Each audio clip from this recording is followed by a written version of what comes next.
Hello everyone. Last week we used an aquarium to make a desert plant terrarium. This week we're going to be using an aquarium to make a tropical plant terrarium. Now this is a very minimalistic style here, and I have a lot more plants and orchids that I would really like to use in an aquarium like this. So I think we're going to do a whole different, very complicated style, a very tropical looking style. And so let's look at which plants we're going to be using first. This is a button fern. It is a dwarf variety of the Boston fern that many people have in hanging baskets. There are a lot of common names for this plant. Some have the word lemon in the name because sometimes the leaves smell like lemons when they're crushed. I don't smell that with this plant though. It will stay less than a foot tall, and it likes shade, high humidity, and temperatures from the 60s to the 80s. This is a Guzmania variety of bromeliad. They have red, orange, yellow, or purple bracts, which are these colored leaves. The actual flowers are these little guys in the center. After they bloom, the mother plant will die and send up pups around the edge that will bloom in a year or two. They like shade, water in the center of the plant, and damp soil. This is a Phalaenopsis Sogo Vivian orchid. It is a dwarf version of the Phalaenopsis that has variegated leaves edged in yellow. The small flowers have thin purple stripes. This variety tends to be a good bloomer with more than one spike, and the spikes may branch. It likes shade to bright light without being in direct sun. It grows in orchid potting mix with temperatures in the 60s and 80s and high humidity. This orchid is a Paphiopedilum, Chuck's Surprise. If you can grow Phalaenopsis orchids from the grocery store, you can grow one of these too. Since the paphs, as we like to call them, grow on the forest floor, they don't need a lot of light. Use a regular potting soil with the bark and sphagnum moss added. Temperatures should be in the 60s to 80s, damp soil, and they like high humidity. This little orchid is Paphiopedilum spicerianum. It's not a hybrid. It's a species of orchid native to eastern India, Bhutan, Myanmar, and southern China. This white dorsal sepal with the red stripe is easy to recognize, and it makes this orchid a sought-after parent for creating new hybrid orchids. It is a small orchid. This one is full-grown at under a foot tall. It's one of the easiest orchids to grow. Since the paphs grow on the forest floor, they don't need a lot of light. Use a regular potting soil with the bark and sphagnum moss added. It likes shade, high humidity, damp soil, and temperatures in the 60s to 80s. This jewel orchid is the species Lucia discolor. It is by far the most common one that you'll find for sale in greenhouses. Jewel orchids, unlike most typical orchids, are grown for their beautiful foliage and are great for terrariums. They like bright shade, temperatures in the 60s to 80s, and high humidity. Jewel orchids grow on the forest floor, so they don't need a lot of light. Use a regular potting soil with bark and sphagnum moss added. African violets are one of the world's most popular houseplants. They come in many flower colors, some have variegated leaves, and there are dwarf varieties. They grow on the forest floor, so they don't need a lot of light. Use regular potting soil and don't let them get waterlogged. They don't require high humidity, but they are okay with it. Temperatures in the 60s to 80s are good. There are many species of tillandsias.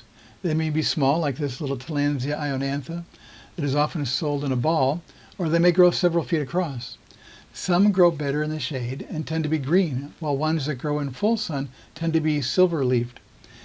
In this shady terrarium, the green-leafed species will do better. They don't need potting soil, as they'll be glued to bark and branches. The ones in this terrarium like temperatures in the 60s to 80s and humidity on the high side. Spanish moss is a tillandsia that can grow and tolerate bright light because of the silver hairs on the leaves, so we'll put it near the top where the lighting is. String of Hearts is an easy-to-grow vine. The leaves have a camouflage pattern. They don't bloom very often indoors. The flowers are small, pinkish, tube-shaped, and the seeds form beads that can give the plant the name rosary vine. It can grow in more light than the other plants in this terrarium and can take a lower humidity. Temperatures in the 60s to the 80s are good. This is Neanthbella, or parlor palm. They are a small palm that will grow to over 4 feet tall. They're easy to grow in the house or terrarium. They like bright light, high humidity and temperatures in the 60s to 80s, keeping the potting soil damp but not waterlogged is best. The bird nest fern doesn't look like a fern. The leaves are wide and not branched. They're an epiphyte, so they grow on other plants. They can grow in a peat moss-based potting soil as long as it doesn't stay waterlogged. They like bright shade, high humidity, and temperatures in the 60s to 80s.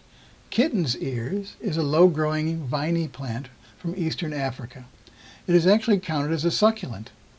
It can tolerate drier conditions and brighter light than the other plants in this terrarium, but I'm going to try it as a ground cover plant. It can have small purple flowers and grows very well in hanging baskets. If it doesn't have enough light, it'll grow long and leggy, and if it stays too wet, it will rot. There are hundreds of kinds of sheet moss. I have harvested these for my landscape. They like bright shade, high humidity, and temperatures in the 60s to 80s in the summer, but can tolerate going dormant in the freezing cold. I don't know how well they will do without a cold dormancy period. There are tropical sheet moss varieties that can be purchased for use in tropical aquariums. For this aquarium terrarium, I taped out the size of the bottom of the aquarium on the table, so I can now try testing and fitting plants and other items into the aquarium. I would like to use some bark and some tree branches and possibly eventually a waterfall and maybe even a fogger. So right now I just want to see how well the plants work, and I may add those items later or may change the entire thing out when I add those eventually. But for right now, I've got this really cool piece of wood. It's actually completely hollow. It has curved. It was flat. I think I can use it this way, like this, or I can use it this way, like this. So I kind of like that. Then I've got this tree branch that got some nice lichens on it. I do like adding lichens into the whole thing, so I can put this around. It just fits inside like this. I also like the idea of having it climb. When I go towards the middle, go towards the corner. I like going towards the corner because now I can see the lichens. I like this. Yeah, I'll try them both vertical for the time being and see how that looks. So, if I put the bird nest fern in the corner over here, it's the tall plant in the back, and another fern in this corner that it's completely different texture. How about African violets? African violet is going to stay low and small, so I like that in the front. The jewel orchid is going to stay low too. Right now it's in bloom, but eventually it would be a nice ground cover across there. My little string of hearts vine could be put at the base of the wood and then climb. I'll have to see how well I can get that to stay up. But for right now, I think that's where it's going to go. If I'm going to have this tree branch or the bark, I need to have Tillandsia's Spanish moss. Here's a Tillandsia. How about this way? This is a Tillandsia ionatha piece that came out of a ball. It can fit on there. Oh, which Tillandsia is this? Concolor, maybe? I don't remember. I will look it up. That's kind of nice. It all hides that tower. Got a small dwarf Phalaenopsis orchid. It's just starting to bloom. It's variegated. It's kind of neat. Arching flowers. I want to see them, so maybe towards the middle, back. Lady slipper orchids. Got to highlight them. How about swapping out these? If I leave the plants in pots, I can move them around later after they're planted. Little palm back here. I have this hybrid orchid. It's also tall.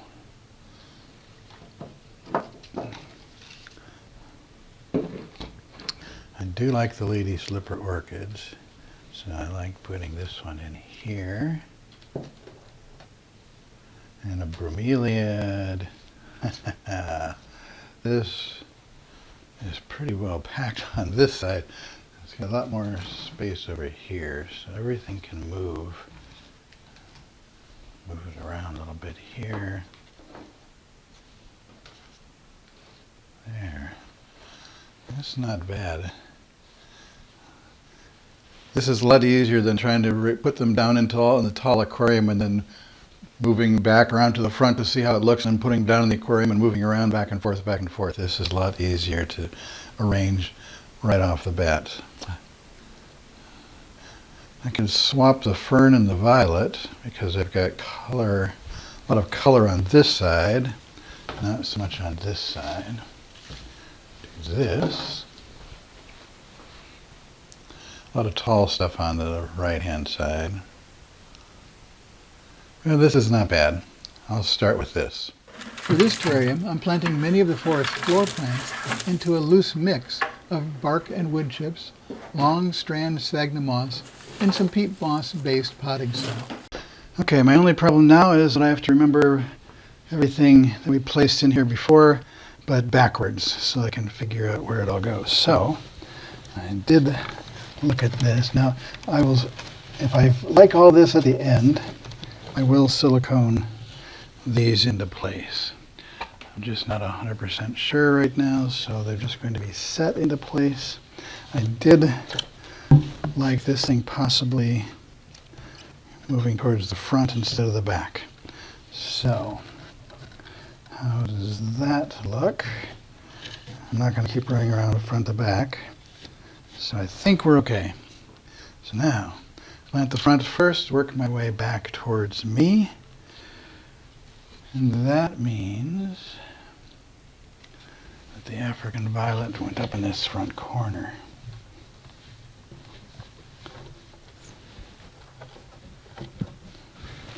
I did unpot these all first. Some of these plants have real big root balls, some of them don't.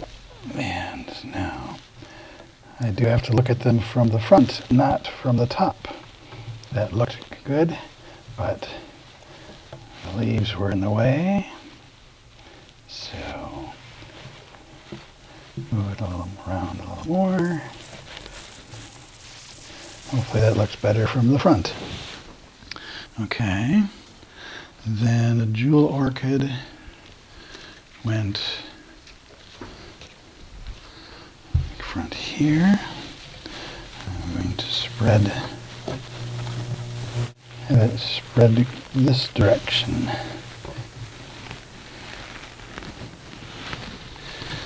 Okay, flowers.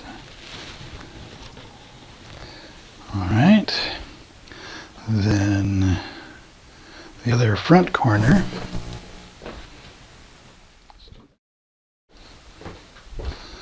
Then the other front corner had the fern, button fern here.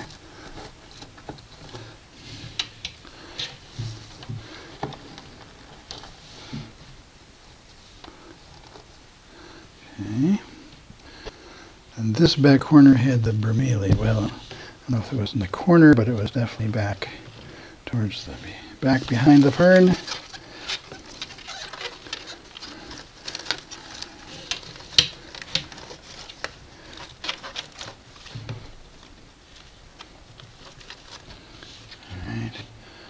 Then the big Chuck Surprise, Lady Slipper goes back here.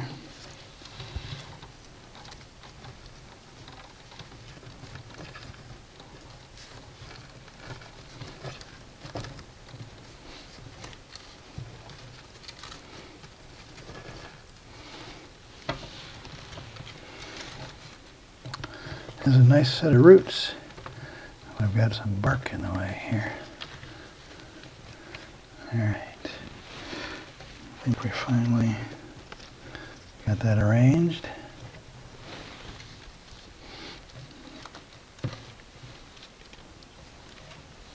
Okay.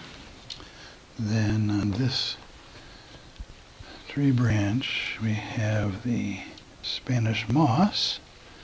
Come all the way up here, Wrap around here. And in front is my little string of hearts. So, right at the base, and then use the Spanish moss to help hold it up. I do think that in the long run it might need to be silicone a little bit. We'll see. Alright, we'll try that for the moment. In the front was the Spicer's orchid, lady slipper. Roots on this one weren't as healthy looking. Looks like it might have been overwatered. That's why the leaves are drooping a little bit. So we will see how this turns out. It needs to stay a little drier than what it's had. I think I like the idea of the orchids facing in different directions here. And this ground cover across the front.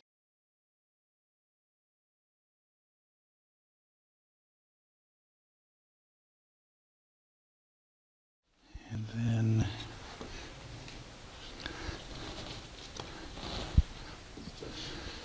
my dwarf Phalaenopsis goes in here.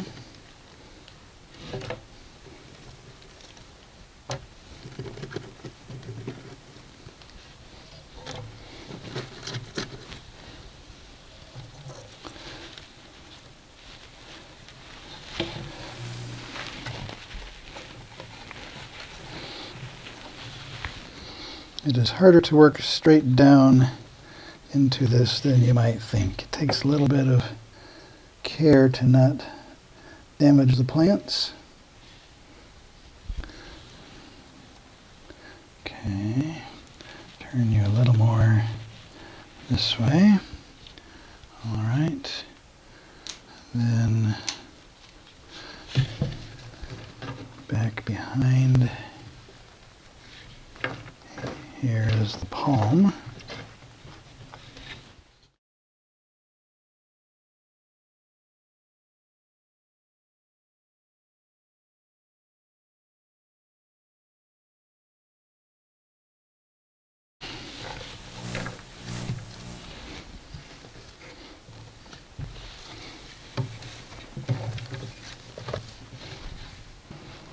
Then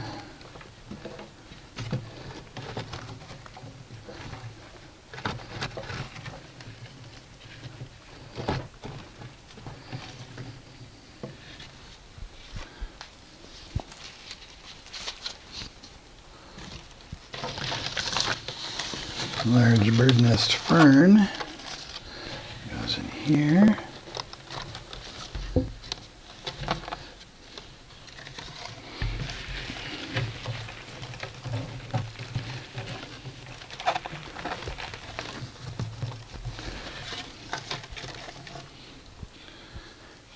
A little Tillandsia on the little bark piece.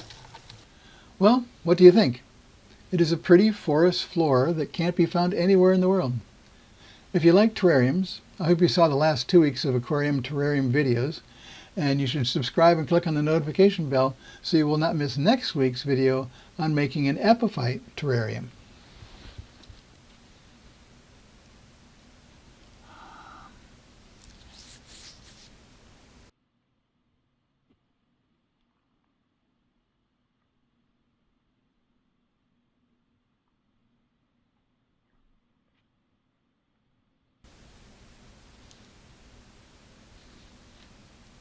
Until next week, this is Jeff with the Greener View. Thanks for watching.